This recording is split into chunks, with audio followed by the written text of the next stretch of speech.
Welcome into Rogue Football. I'm your host, Jordan DeLugo. Thanks so much for tuning in today. Right now, we are getting into a Kansas City Chiefs 7-round mock draft. Congratulations to the champs. 2 in a row, 3 out of 5, a true dynasty right now. But if they want to keep that dynasty rolling, this draft and coming drafts will be critical for them. I'm going to do a 7-round mock draft for every team on the channel this offseason. We started with the Chicago Bears at 1 overall. We will now jump to the end of the first round at 32 overall with the Kansas City Chiefs. Eventually, we will meet in the middle with the Chiefs. You do not have a ton of glaring needs, but I think you can add depth that can quickly become starting quality players. You can fortify certain areas. You can plan for the future, but you do need wide receiver. There is no question about that in my mind. I don't think you need to completely revamp your wide receiver position, but do you need a guy who can come in and complement what you have in Travis Kelce, complement what you have in Rashee Rice? Yeah, absolutely. I think you do. I think you might want to add multiple.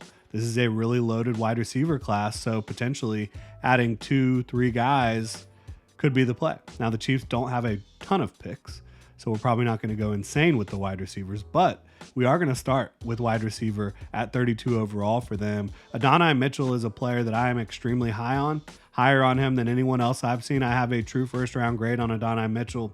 When I look at his skill set, what he could bring to the Kansas City Chiefs, he's 6'4", about 200 pounds. He's wiry, but he has wiry strength. He has play strength. He plays stronger than a guy like Brian Thomas, who is listed at 6'4", 205, a guy who looks like he should be more physically imposing than Adonai Mitchell, but you have to want it. You have to bring it. You have to have that dog in you, and Adonai Mitchell does. He was a Georgia Bulldog for a couple years, transferred over to Texas, had a big year for the Longhorns.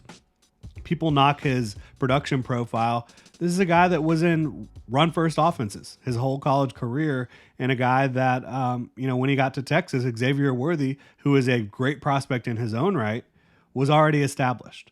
So for me, Adonai Mitchell, he's a guy that can be a 3-level threat at the next level. He separates, right? Right now, you don't have a lot of guys for the Kansas City Chiefs that can both separate and go up and get the football in contested catch situations and just show consistent hands, which Adonai Mitchell does all of those things at a high level. And with his catch radius, I think he's going to give Mahomes a weapon that's really exciting, again, to pair with what Rashee Rice did for you, a lot of underneath stuff this year, what Travis Kelce does for you, find space.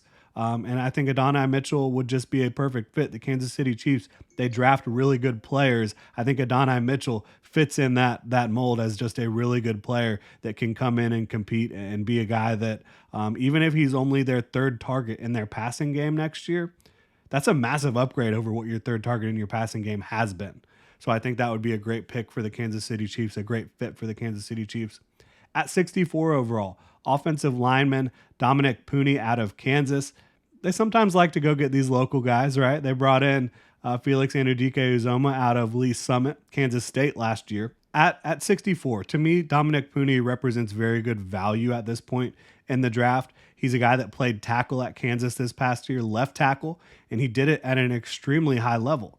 There's a lot of folks that think he need to kick inside the guard, and maybe his skill set would flourish more at guard. But I think this is a guy in the second round, the end of the second round. If you were able to land him, he could potentially come in and be a swing player for you in year one. If you're wanting to have him be the swing guy at guard behind Trey Smith and Joe Thuney, heck, I think Dominic Pooney is probably a better tackle right now than Donovan Smith. I really do believe that. So if you're talking about bringing him, maybe you start him at tackle as a rookie. He has excellent hands. The way he uses his hands, the hand placement and timing is fantastic. He has some advanced hand techniques. He likes to reset his hands. Like if guys get the positioning on him, he can reset really quickly and recover. And then you also talk about just the power in his punch, the violence that his hands bring to the table. And he's a good athlete. I think he has good reactionary quickness. I think he can mirror movements better than a lot of tackles in this class and certainly in the NFL. I love Dominic Pooney. He's a guy that to me should be at worst an early second round pick. You get him at the bottom of the second here.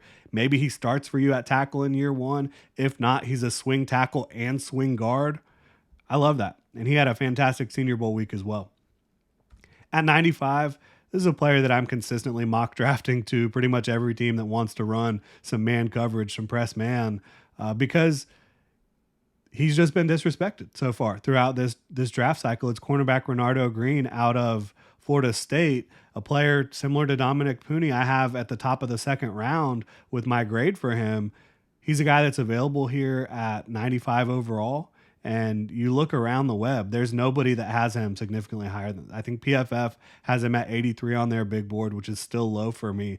Renardo Green out of Florida State. So he's aggressive when needed. He's patient when needed. He has really fluid hips, really quick feet. His long speed looks very good. This is a guy that gave Malik Neighbors more trouble than anyone else I saw on tape in 2023. And I think he's going to be doing that to NFL wide receivers for a very long time. And you talk about pairing him with L'Jarius Sneed, who I think you're going to bring back, and Trent McDuffie. You're now talking about having, you might already have the best cornerback duo in the NFL.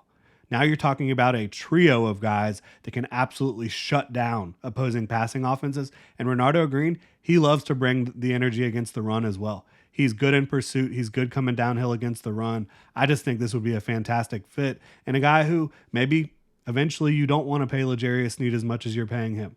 Eventually you're going to want to pay younger players. Renardo Green can, I think, give you some flexibility there.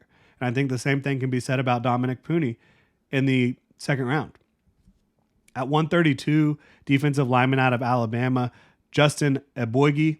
Hopefully I did not butcher that last name, but this is a player, I don't know that he's going to be a starter, but in the fourth round, this is a guy at 6'4", 292 pounds. I think he can be versatile for you up front. He can play some edge and base for you and be an excellent run defender, really help you against opposing rushing attacks, and then also kick inside and be a legitimate penetration threat with his explosiveness off the ball as an interior penetrator in clear pass rushing situations. I think he's a guy that can give you versatility, a guy that will give you maximum effort. Like I said, good explosiveness off the ball and very, very stout at his size, 292 pounds, playing some edge, some interior. I think it's a guy that would just help fortify that front for the Kansas City Chiefs.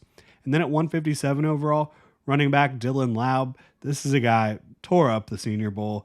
You're not asking him to come in and replace Isaiah Pacheco, but compliment him, right? You've had Jerick McKinnon. Maybe you're not trying to pay McKinnon.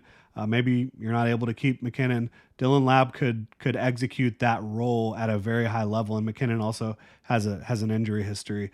But I think this is a guy that comes in as a fantastic pass catcher out of the backfield, a guy who can absolutely pass protect, and someone who's just going to help give Patrick Mahomes another reliable target.